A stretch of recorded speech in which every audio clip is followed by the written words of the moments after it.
I am here with a message of hope. I am here to give a message to the black folks, the most important race ever, the prime race, the very first race that has ever been created by God. This is how I want you to understand it. Forget about the relegation. Forget about how we are being turned around like a robot. I want you to understand. The white man understands you best. The white man knows how powerful you are. The white man knows how powerful and how supernatural the black man is. They came to meet us and they saw how the great things that we were doing. We brought civilization to the world. We brought the first form of writing to the world, the first form of language. We created it. The first university to be created was created by the black man.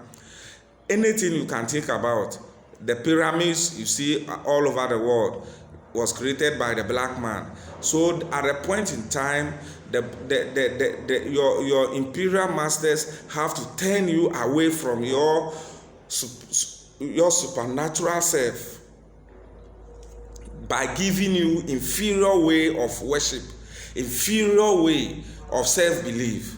So right now, the black man has no self-belief in himself. The black man does not even know his left from his right. But I am here in this very turbulent time that I am telling each and every black man who is watching this particular video never to give up on himself, never to think of crossing the Mediterranean Sea, never to think of the only hope he has is to travel to Europe or Americas for greener pastures. No. There is a lot of money that is circulating around us that we can tap into. You don't need the whole world to be you. You need what you can survive on. But I am telling you to go beyond survival, because if other people can make it and it is working for them, then we also have the right to create generational wealth. So I am here to tell you, show you, empower you to tap into the infinite power that is within you. You have to tap into the infinite intelligence. You have to tap into the infinite power of knowledge that is abundantly available for you to use. We have been encircled. We have been put in a box. So our mental capacity has been derailed. Our mental capacity has been punctured. Our mental capacity has been subdued. But at the end of the day, the black man is only thinking about today and today and today, but not tomorrow. But there are people who are thinking about 100 years, 200 years, 500 years. And we can clearly see it is helping them. So it is about time we as a race, we wake up for the benefit of each other. Without unity, we can never stand. Without unity, we cannot do anything meaningful. Without unity, we can never achieve the success we are supposed to achieve. Today, on the entire African continent, there is no hope for all the youth.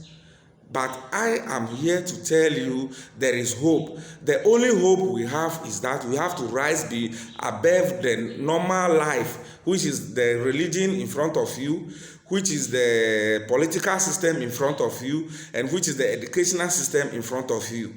If you enter into all our universities, whatever is being taught, it is pure manipulation of the mind, for the mind never to think beyond a certain limit. The limitations are being placed on our minds. That is why you see a lot of people on the street demonstrating for the government to give them jobs. Meanwhile, they have the capacity to create anything of their own. Yes, Our mind has the power. The greatest place is the mind, the gold mind. Miles Monroe said something. He said, the richest place ever is the cemetery. Why did he say that? Because that is where people's mind has never been able to rise up to their highest level for them to achieve whatever they have to achieve. That is where you go, where all the great musicians are lying down and they have never been able to write one song or sing one song. You will get to the cemetery and you see people who are supposed to be motivational and inspirational speakers and they have never realized it and they are lying down there. You get to the cemetery and you see people who are entrepreneurs and they have never come to the realization because of the limitation on the mind. Yes, this is what I want you to understand. Never be part of that journey. I want you to come to the full realization of yourself. I want you to come to the complete realization and the total and break the total limitation that has been placed on the black man as a race. I want you to understand you have the power to rise above any situation at any time.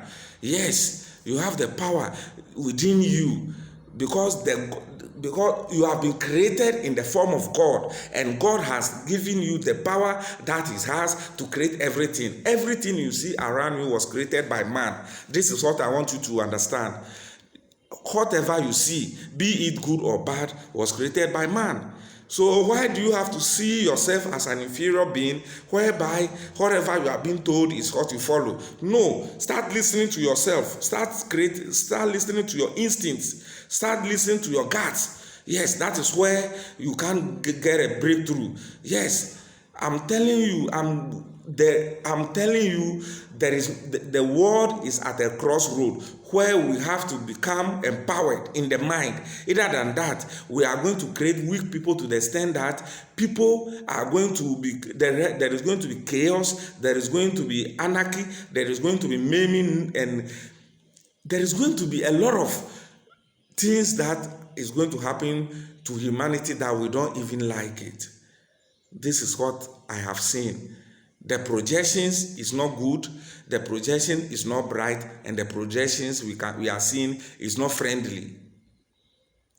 I am telling you, if the black man is not able to link all the 56 capital cities on the African continent with a railway and create one common market and create one single currency and create one industrial hub and create one common source of energy or power, hydropower, I'm telling you, there is no brightness ahead of the entire continent. But we are here, I am here to make sure we are able to break through those limitations, because the kingdom of God suffers violence, and violence can only take it by force. The kingdom of God taketh it by violence. What are they talking about? The people, the black people. That particular phrase had esoteric meaning. What does it mean? The kingdom of God suffereth violence, and violence taketh it by force. It is the black man whose kingdom has been taken by violence. And they are sleeping and they are not waking up to realize they have to take whatever belongs to them by force. God can never give you gold, diamond, bauxite, aluminium, timber, clinker, everything, and tell you live in this mess and come to and die and come to heaven where there is abundance. If He need you in heaven, He will have the right to create you directly in heaven. You have to know that it is only something that has been placed on a veil that has been put on your face so that you cannot see clearly. Anytime black man rises up, we break through a lot of channels. Yes, we have done a lot of great things. Booker T. Washington, he was able to do a lot of things. He has a lot of inventions under his name. But because of the name, these our powerful men have been covered because of name. People don't know the black man is the first man to create the washing machine. People don't know the black man is the first man to create the mower. People don't know the black man is the first man to create the microwave. These people were used on the farms. So they are always thinking, what can they invent? What inventions can they do to make their suffering easier? So whenever they do the creation, they are white masters, they take over and put their names on it. But some of us have to read beyond the books. We have to read beyond what is being given to a normal person to read, so that we can uncover some of the mysteries, some of the truth that has been hidden, so that at the end of the day, we can be able to rise beyond norm. We can be able to rise beyond mediocrity. We can be able to rise beyond the naivety that we have been embracing all this while. You have to remember, you are the greatest man ever to be created by God. You are a superhuman being. You are the one who have been able to turn things around. The white man came out of you. The Japanese came out of you. The Chinese came out of you. The Negroes, anybody you see, the Arabs came out from the black man. God never created the Arab separately from the black man. Black man is the only race. Today, there are a lot of examples for you to see that there are races that are coming out from the black man. But because of the veil that is covering our face, we can't see well. That is the issue ahead of us. So, if I am here today, I want you to understand that whatever you see, whatever you think, you can do it. So I want everybody to start dreaming big. I want you to start thinking you can become the president of the entire Africa. I want you to start thinking beyond religion, beyond whatever you are being taught, because all the powers are within you to exhibit. We are only using 1% of our brain capacity. If we can manage to even tap into 5 to 10% of our mental capacity that has been deposited on us, we will do magnificent things. It is only the black man, whenever he's coming out with an invention, it is only the black man that thinks about the environment. Today, as I'm speaking to you now, the industrial waste that is bedeviling the whole world.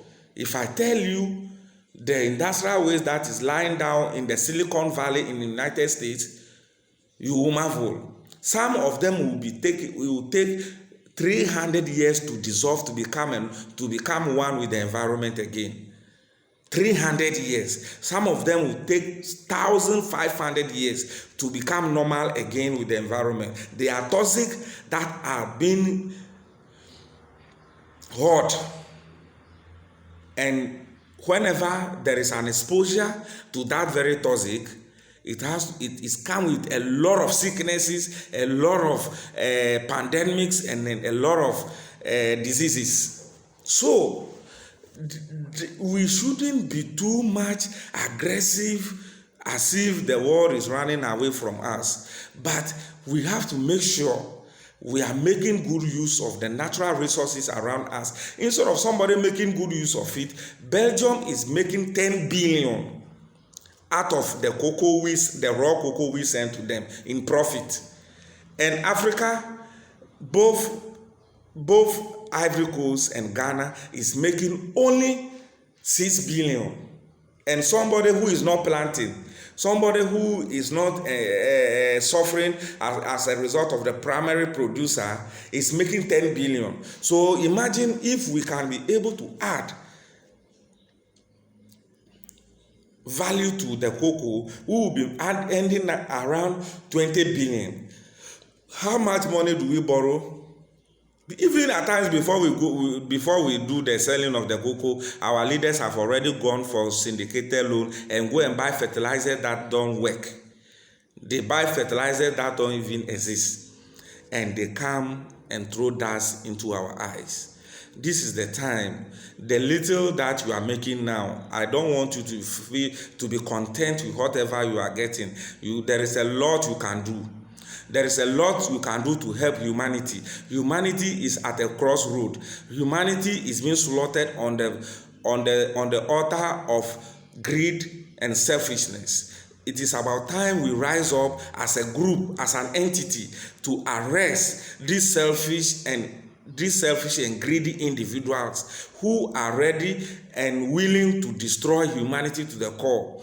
The people on the street are waiting on your full mental capacity to also feed on you, because there are people, whatever you do, they will never rise up to the occasion. But when you rise up, how willing are you to rise up to make sure you lift people from poverty? How willing are you to take away people from the street? You don't take people away from the street and go and put them in prison. No, you take people away from the street and give them something to do, so that tomorrow they can also mention your good name. What are we seeing? We are doing nothing to help humanity.